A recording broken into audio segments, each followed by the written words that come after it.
चलिए मित्रों, शुरू करते हैं हम अपना आज का करंट अफेयर। देखते हैं हमारी जितनी भी महत्वपूर्ण खबरें हैं सब पे विस्तार से चर्चा और विश्लेषण करते हैं। हमारी पहली न्यूज है, विश्व बैंक समूह ने choosing our future education for climate action शीर्षक से रिपोर्ट जारी की है। तो रिपोर्ट में कहा गया है कि जलवायु परिवर्तन के कारण पड़ने वाली अत्यधिक गर्मी और चरम मौसमी घटनाएं बच्चों की सीखने की प्रक्रिया को बाधित कर रही हैं। साथ ही रिपोर्ट में इस बात पर भी जोर दिया गया है कि शिक्षा प्रणाली जलवायु परिवर्तन के नकारात्मक प्रभावों से निपटने और अनुकूलन के लिए युवाओं को सशक्त, तैयार व कौशल प्रदान कर सकती है। रिपोर्ट के मुख्य बिंदुओं पर एक नजर डालते हैं। स्कूली शिक्षा एवं सीखने की प्रक्रिया पर जलवायु परिवर्तन के प्रभाव। तो जलवायु परिवर्तन के प्रभावों के कारण स्कूल बंद होने से देशों में सालाना औसतन 11 शिक्षा दिवसों का नुकसान होता है। कम आय वाले देश इससे अधिक प्रभावित हैं। अब देखते हैं जलवायु जागरूकता पर सूचना संबंधी अंतराल। तो निम्न और मध्यम आय वाले देशों में जलवायु परिवर्तन के बारे में जागरूकता अभी भी केवल 65% है। स्केलिंग, रीस्केलिंग, अपस्केलिंग की आवश्यकता। तो वैश्विक ग्रीन ट्रांजिशन के लिए निम्नलिखित की आवश्यकता होगी, जैसे अनुमानित 100 मिलियन नई नौकरियों के लिए कुशल श्रमिकों और कामगारों की, अधिकांश मौजूदा नौकरियों के लिए अप स्किल्ड कामगारों की, तथा अन्य 78 मिलियन नौकरियां जो कि समाप्त हो जाएंगी उनके लिए रीस्किल्ड कामगारों की। ठीक है, अब बात करते हैं शिक्षा वर्तमान समय में जलवायु परिवर्तन के खिलाफ की जा रही कार्यवाही में मदद कर सकती है। भारत में बच्चों तक जलवायु संबंधी पहुंच से न केवल उनके जलवायु अनुकूलन व्यवहार में वृद्धि हुई है, बल्कि माता पिता के जलवायु अनुकूलन व्यवहार में लगभग 13% की वृद्धि हुई है। चलिए अब जानते हैं रिपोर्ट में सरकारों के लिए की गई सिफारिशें कौन सी हैं। तो जलवायु अनुकूलन व्यवहार परिवर्तन के लिए स्कूली शिक्षा का उपयोग करना, इसके लिए स्कूली बच्चों के आधारभूत कौशल में सुधार एवं STEM शिक्षा में निवेश करना चाहिए। साथ ही स्कूली बच्चों को अच्छी तरह से डिजाइन की गई जलवायु शिक्षा प्रदान करने पर भी सरकारों को ध्यान देना चाहिए। STEM विज्ञान, प्रौद्योगिकी, इंजीनियरिंग और गणित का संक्षिप्त रूप है। ग्रीन स्किलिंग और नवाचार के लिए तृतीयक शिक्षा का उपयोग करना, मजबूत आधार, लचीले माध्यम और सूचना प्रवाह के माध्यम से छात्रों के अनुकूलनशीलता को बढ़ावा देने का प्रयास करना चाहिए। शिक्षा प्रणालियों का संरक्षण करना, तो इसके लिए शिक्षा प्रणाली को बदलती जलवायु के प्रति अधिक अनुकूलनीय और लचीला बनाने का प्रयास करना चाहिए। ठीक है, अब इसी के साथ बात करते हैं अगली न्यूज की, जो कि है औद्योगिक विकार्बनीकरण के लिए ग्लोबल मैचमेकिंग प्लेटफॉर्म लॉन्च किया गया है। तो संयुक्त राष्ट्र औद्योगिक विकास संगठन UNIDO और क्लाइमेट क्लब ने COP29 में औद्योगिक क्षेत्र के विकार्बनीकरण के लिए global matchmaking platform GMP launch किया। UNIDO संयुक्त राष्ट्र की एक विशेष एजेंसी है। इसका उद्देश्य औद्योगिक विकास को बढ़ावा देना, उसे गतिशील बनाना और उसमें तेजी लाना है। क्लाइमेट क्लब एक अंतर सरकारी मंच है, जलवायु कार्यवाही और उद्योगों के विकार्बनीकरण में तेजी लाने पर सहयोग करता है। आइए जानते हैं ग्लोबल मैचमेकिंग प्लेटफॉर्म GMP के विषय में। तो इसका उद्देश्य है विकासशील और उभरती अर्थव्यवस्थाओं को जलवायु अनुकूल औद्योगिक विकास में तेजी लाने में सक्षम बनाने के लिए अंतर्राष्ट्रीय जलवायु सहयोग एवं साझेदारी को बढ़ावा देना। सचिवालय है इसका GMP क्लाइमेट क्लब का एक समर्थन तंत्र है, जिसका सचिवालय UNIDO में होगा। यह कैसे कार्य करेगा? यह ऊर्जा एवं उत्सर्जन गहन औद्योगिक क्षेत्रों में उत्सर्जन को कम करने के लिए देश विशिष्ट जरूरतों को वैश्विक तकनीकी और वित्तीय सहायता से जोड़ेगा। यह सभी उभरती और विकासशील अर्थव्यवस्थाओं के लिए खुला होगा। ठीक है, आइए जानते हैं औद्योगिक विकार्बनीकरण क्या है। यह उन ऊर्जा दक्ष और संधारणीय परियोजनाओं पर ध्यान केंद्रित करने की प्रक्रिया है जो उद्योगों के समग्र कार्बन फुटप्रिंट को कम करती हैं। देखते हैं मुख्य रणनीतियां। तो कम कार्बन उत्सर्जन करने वाली प्रौद्योगिकियों को बढ़ावा देना, इसके अलावा नवीकरणीय स्रोतों, कार्बन कैप्चर, उपयोग और भंडारण आदि के माध्यम से अंतिम उपयोग ऊर्जा का विकार्बनीकरण करने का प्रयास करना। आवश्यकता, 2050 तक नेट जीरो उत्सर्जन के लक्ष्य को हासिल करने के लिए औद्योगिक क्षेत्र का विकार्बनीकरण करना अति आवश्यक है। वैश्विक ऊर्जा प्रणालियों द्वारा होने वाले कुल CO2 उत्सर्जन के 1/4 के लिए अकेले औद्योगिक गतिविधियां जिम्मेदार हैं। ठीक है, बात की औद्योगिक कार्बनीकरण क्या है। अब बात करते हैं विकार्बनीकरण के लिए शुरू की गई विविध पहलें। तो वैश्विक स्तर की बात करें तो इंडस्ट्रियल डीप डिकार्बोनाइजेशन इनिशिएटिव 2021, तो यह यूनाइटेड किंगडम और भारत के सह नेतृत्व वाली एक पहल है। यह कम कार्बन वाली औद्योगिक सामग्रियों की वैश्विक मांग को प्रोत्साहित करने के लिए सार्वजनिक और निजी संगठनों का एक वैश्विक गठबंधन है। उद्योगों के विकार्बनीकरण के लिए गठबंधन तो यह अंतर्राष्ट्रीय नवीकरणीय ऊर्जा एजेंसी द्वारा समन्वित है। इसका उद्देश्य औद्योगिक मूल्य श्रृंखलाओं का विकार्बनीकरण करना है। भारत द्वारा शुरू की गई पहले तो प्रदर्शन, उपलब्धि और व्यापार योजना, तो यह उद्योगों के लिए एक ऊर्जा दक्षता क्रेडिट ट्रेडिंग योजना है। यह ऊर्जा गहन उद्योगों में विशिष्ट ऊर्जा खपत को कम करने के लिए एक विनियामक टूल है। इस्पात मंत्रालय नवीकरणीय ऊर्जा, हरित हाइड्रोजन आदि पर ध्यान केंद्रित करते हुए इस्पात क्षेत्र को कार्बन मुक्त करने के लिए काम कर रहा है। ठीक है, बात की हमने विकार्बनीकरण के लिए जो वैश्विक स्तर पर पहले शुरू की गई हैं और भारत द्वारा जो पहले शुरू की गई हैं उनके विषय में। अब चर्चा करते हैं अगली न्यूज पे, जो है UNHCR ने 2025 में वैश्विक शरणार्थी संकट से निपटने के लिए ग्लोबल अपील 2025 लॉन्च की। तो UNHCR ने दुनिया भर में लाखों शरणार्थियों, विस्थापित लोगों और राज्य विहीन लोगों की महत्वपूर्ण जरूरतों को पूरा करने तथा स्थायी समाधान लागू करने हेतु 2025 के लिए $10 बिलियन की अपील लॉन्च की गई है। यह निम्नलिखित से संबंधित है। तो यह 2025 के लिए UNHCR की योजनाओं को रेखांकित करेगी। यह शरणार्थियों की सुरक्षा, सहायता एवं सशक्तिकरण के लिए UNHCR द्वारा वित्त पोषण में मदद करेगी तथा यह शरणार्थियों की स्थितियों का स्थायी समाधान खोजने में सहायता करेगी। देखते हैं वैश्विक शरणार्थी संकट।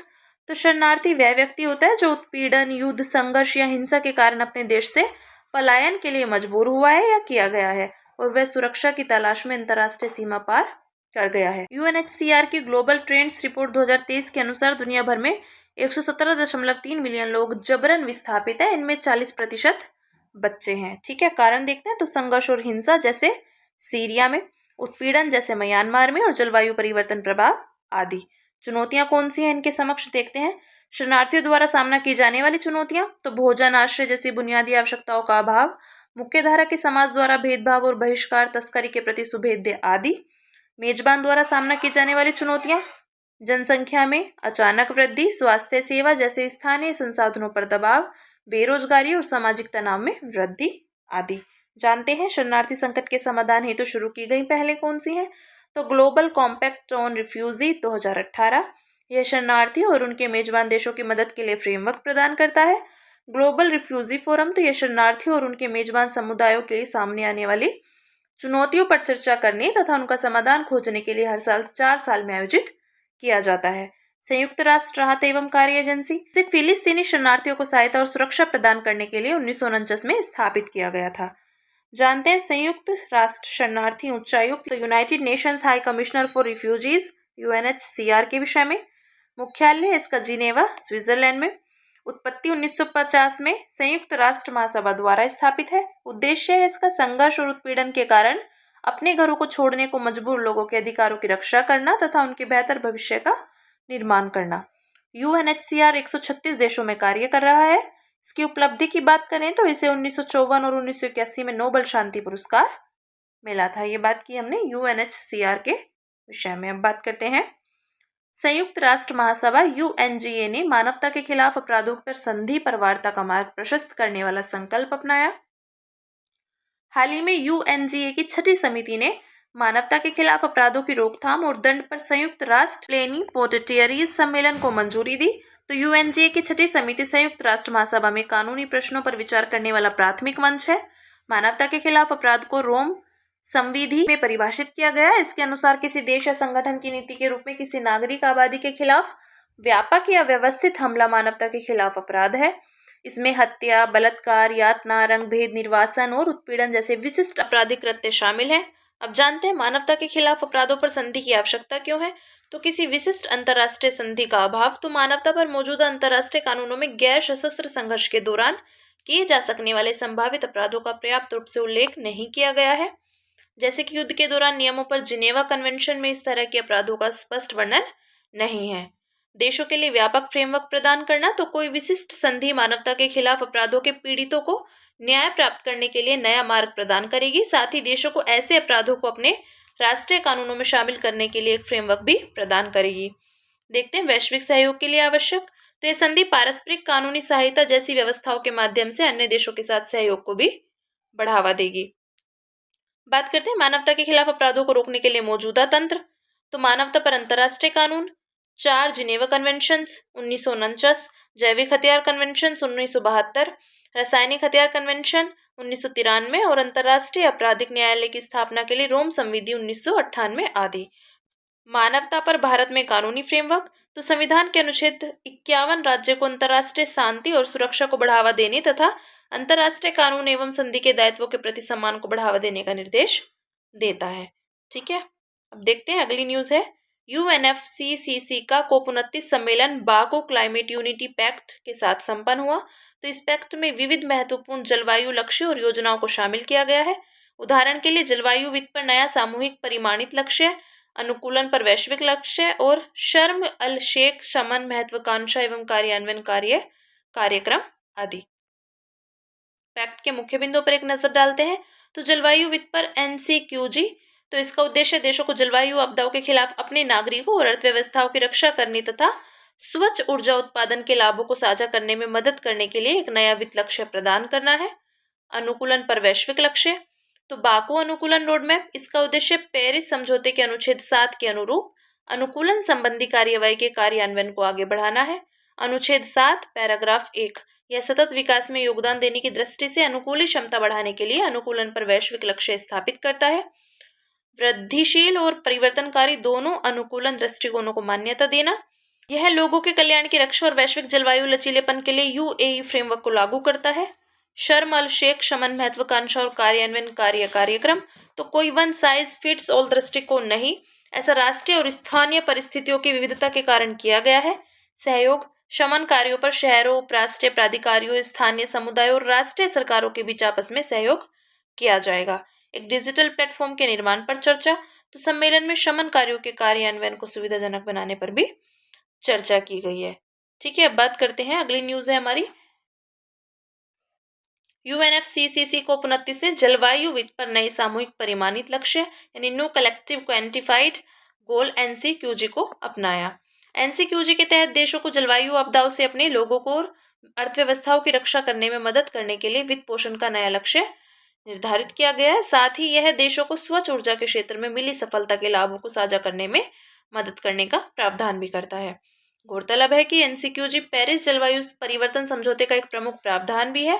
इसे 2025 के बाद विकासशील देशों को उनकी जलवायु कार्यवाहियों में सहायता करने के लिए वित्त पोषण का नया लक्ष्य निर्धारित करने हेतु तो डिजाइन किया गया है। जानते हैं NCQG के तहत निर्धारित जलवायु वित्त पोषण लक्ष्य, तो बाको वित्त पोषण लक्ष्य, इसके तहत 2035 तक विकासशील देशों को जलवायु वित्त के रूप में $1.3 ट्रिलियन उपलब्ध कराने का नया वैश्विक लक्ष्य निर्धारित किया गया है।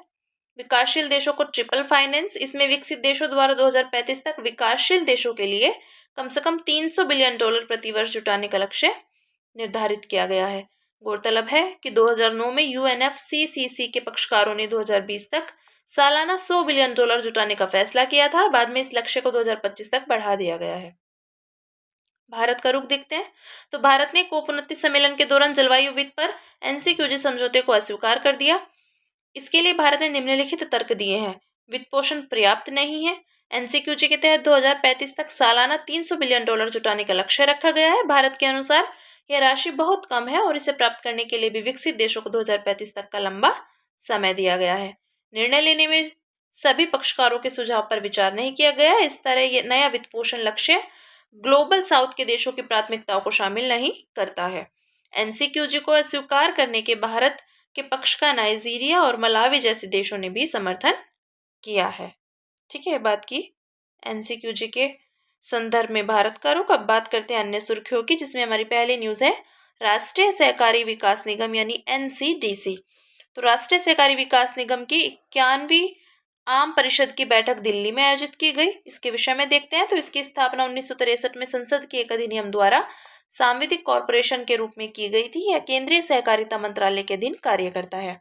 इसके कार्य देखते हैं, कृषि उत्पादों के उत्पादन, विपणन, भंडारण, निर्यात और आयात आदि के लिए कार्यक्रमों की योजना बनाना, उन्हें बढ़ावा देना तथा उनका वित्त पोषण करना, ग्रामीण औद्योगिक सहकारी क्षेत्रों में परियोजनाओं को वित्त पोषण करना तथा ग्रामीण क्षेत्रों में जल संरक्षण, सिंचाई जैसी कुछ अधिसूचित सेवाओं के लिए वित्त पोषण प्रदान करना, प्राथमिक और माध्यमिक स्तर की सहकारी समितियों के वित्त पोषण के लिए राज्य सरकारों को ऋण एवं अनुदान देना। ये बात की NCDC के विषय में। अब देखते हैं ICA अंतर्राष्ट्रीय सहकारी गठबंधन के विषय में। तो अंतर्राष्ट्रीय सहकारी गठबंधन का वैश्विक सहकारी सम्मेलन भारत में आयोजित किया जा रहा है। ICA के 130 वर्षों के इतिहास में पहली बार यह सम्मेलन भारत में आयोजित हो रहा है। सम्मेलन की थीम है सहकारिता सभी के लिए समृद्धि का निर्माण करती है। यह थीम भारत सरकार के सहकार से समृद्धि विजन के अनुरूप है।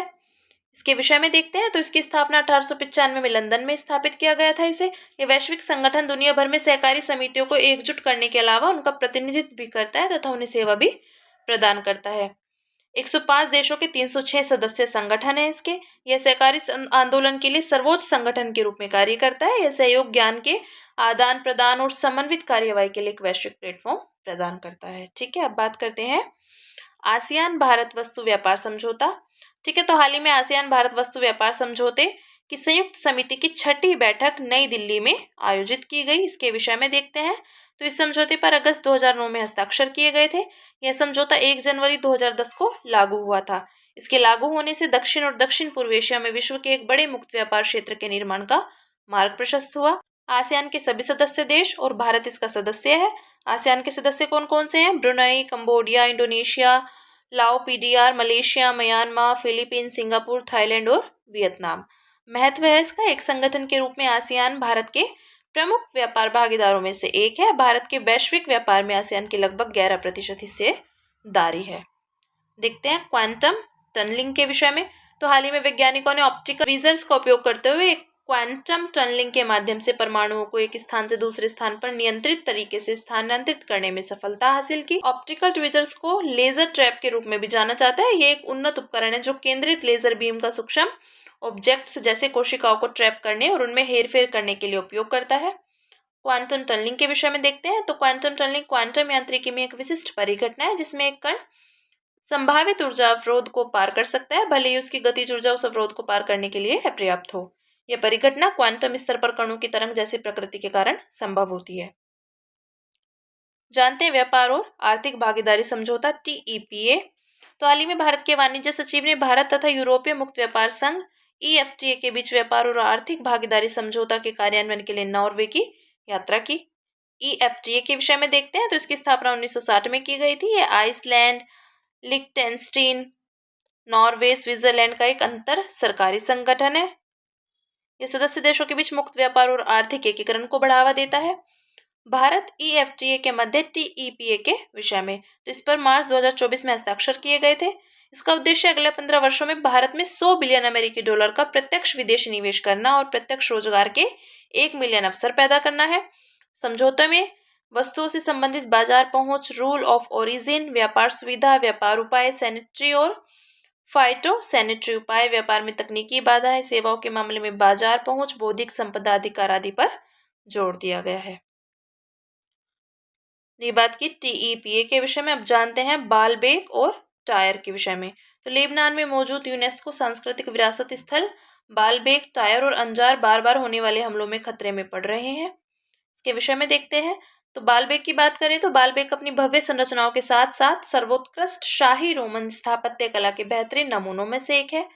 टायर, ये महान फोनीशियन शहर अपनी समुद्री शक्ति के लिए जाना जाता था। यहाँ के निवासियों ने कैडीज और कार्थेज जैसे समृद्ध उपनिवेशों की स्थापना की थी। हालांकि धर्म युद्धों के अंत में इस शहर की ऐतिहासिक भूमिका में गिरावट आ गई थी।